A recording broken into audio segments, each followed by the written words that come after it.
আসসালামু আলাইকুম, নমস্কার, খুলুমখা। আমরা মনে করি প্রশাসন নিরপেক্ষভাবে কাজ করছে না।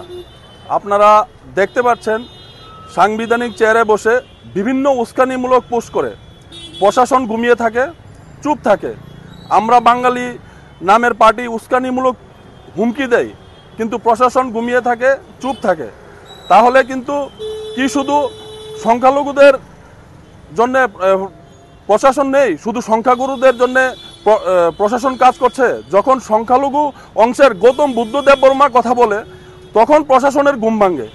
আমরা মনে করি কিছু দুষ্কৃতিকারী রাজ্যের শান্ত পরিবেশকে সংখ্যালঘুদের উপর অত্যাচার করে অশান্ত করতে চায়। আমরা বলবো রাজ্যের ত্রিপ্রাসা সংখ্যালঘুই হোক আর মুসলিম খ্রিস্টান বুদ্ধ সংখ্যালঘুই হোক, অত্যাচার বন্ধ না হলে আমরা রাজ্যব্যাপী আন্দোলনের ডাক দিয়ে সারা রাজ্যের রাস্তাঘাট স্তব্ধ করে দেব। কিছু দুষ্কৃতকারী আমাদের মাইনরিটি সেলের রাজ্য জেনারেল সেক্রেটারি সেন্টু মিয়াকে প্রাণনাশের হুমকি দিচ্ছে। তাদের বিরুদ্ধে মামলা করতে আমরা আজ পশ্চিম থানায় দ্বারস্থ হই। হুমকিটা দিয়েছে আপনার উদয়পুরের সুকান্ত সাহা, ফায়ার ব্রিগেড কর্মী। উনি প্রাণনাশের হুমকি দিয়েছে আমাদের। এটা তো আমাদের জানা নেই উনি কোন কি পার্টি করে আশুবিশ, কিন্তু উনি হুমকি দিয়েছে আপনার।